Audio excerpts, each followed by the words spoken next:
Hello. All right, here's part 2. So this should be for Wednesday, May the 27th. And watch the video and use the timeline to answer your questions. So in this video, I'm going to read you this part and then kind of walk you through the timeline, read you the questions. And this is your assignment. So what was war like in World War II? And how did it affect the people involved, right? What was it like for the people who actually had to fight in this war? Like World War I, World War II was a total war, meaning a total war is a military conflict in which nations mobilize all available resources in order to destroy another nation's ability to engage in the war, right? They give all of their stuff, all of their men, all of their guns, all of their tanks, all of their airplanes, right? Totally all in to try and keep another country from winning, right? Total war, just all in, not just a little bit, not just this group. All of your military is in one place to try to take out the other country. When one side of a conflict is a problem, participates in total war, they dedicate not only their military to the victory, but also the civilian population at home to work for victory as well. Meaning the people who weren't in the military, right, the people who are at home with jobs, they also are helping to keep their country to win. As a result, the country becomes very nationalistic, right? They kind of all group together with this idea of like, yeah, my country is great. I'm going to help, right? That means even the little grandmas at home with their little gardens, right? They're helping. Everybody helps. That's the whole idea. Excuse me. I got so excited. Pardon. Okay. Feelings of pride, right? Feeling prideful in your country are interwoven, meaning connected, with sacrifice, and the nation's victory or loss becomes a part of your national identity, right? People are connected to this idea of winning and being great or losing and being a loser, right? They are connected to that. In World War II, technology played a major role.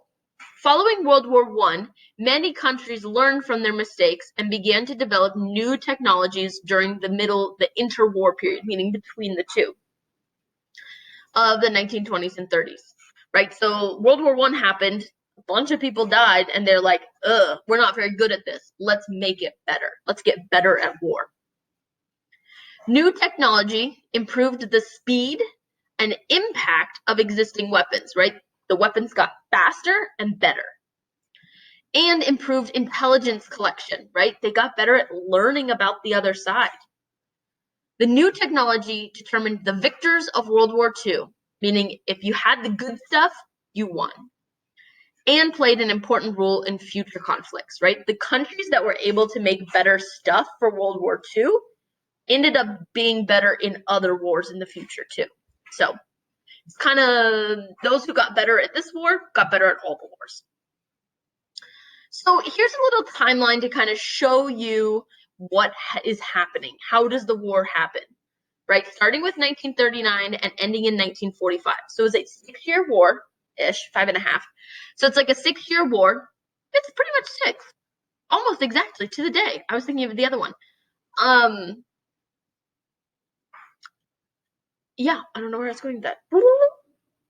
I'm losing my mind being in my house all day, guys. I don't get to talk enough. So let's look at this. In 1939, World War II starts, right? That's what you just learned in that part up above. And Britain and France declare war on Germany. Got it. Going to war. Britain and France versus Russia and Germany. That's basically your two groups. In 1940, the German Blitzkrieg overwhelms Belgium, Holland, and France. So they keep doing this to take over Poland, Belgium, Holland, and France. It's a lot of countries. So Germany's kind of doing really well at the beginning. The British victory in the Battle of Britain forces Hitler to postpone, means to stop his invasion plans, right? So the British are really good at defending themselves. They have a pretty good job at it. In 1941, so 2 years into the war, Hitler breaks the Nazi-Soviet pact and invades the USSR, right? So Hitler and Stalin, so Germany and Russia, became friends-ish. In 1941, Hitler decides, just kidding, and attacks Russia. What? Because he wants all their raw materials. He wants their metal and their wood and their water. They have a lot of stuff in Russia that he can use to help win the war. And the USSR joins the Allies. So USSR, Russia, joins Britain and France. Okay, so now you've got Russia, Britain, and France together against Germany. Hitler's blitz continues in Britain's major cities.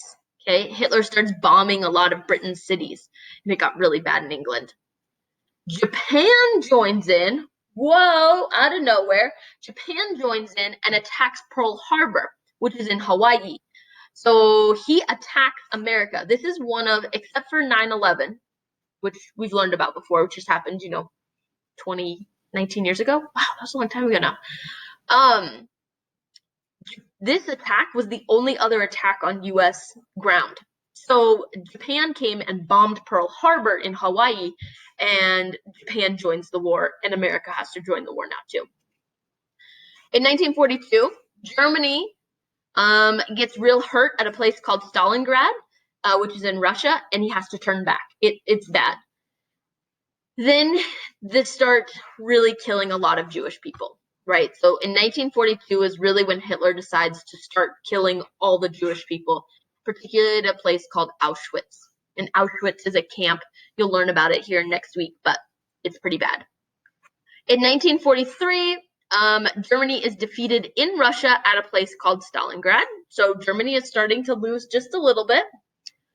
Italy gives up, Italy surrenders, and Germany takes over. So Germany took over there as well. 1944, so we're on year 5 of this war. The Soviet offense gained momentum in Eastern Europe, right? So Russia is starting to really get a little bit better. They're starting to make a little progress, and they're taking back some parts of Germany.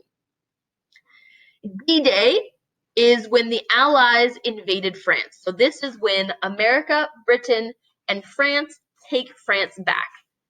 Paris is freed from German control. So they're starting to win their countries back from Germany now. Finally, in 1945, Auschwitz, that place where a lot of the Germans, most of the Jewish people were killed, is liberated, is freed by the Russians. Oh no, my battery's gonna die. And the Russians reach Berlin. Then there are bombs dropped in Japan by Americans. You're going to read about that below. And it pretty much ends the war. Here's the end of the war. Guys, my battery on my computer is like 2 seconds away from dying. You have a couple questions about these. Answer these questions and then move on to the next day. All right. Bye, guys.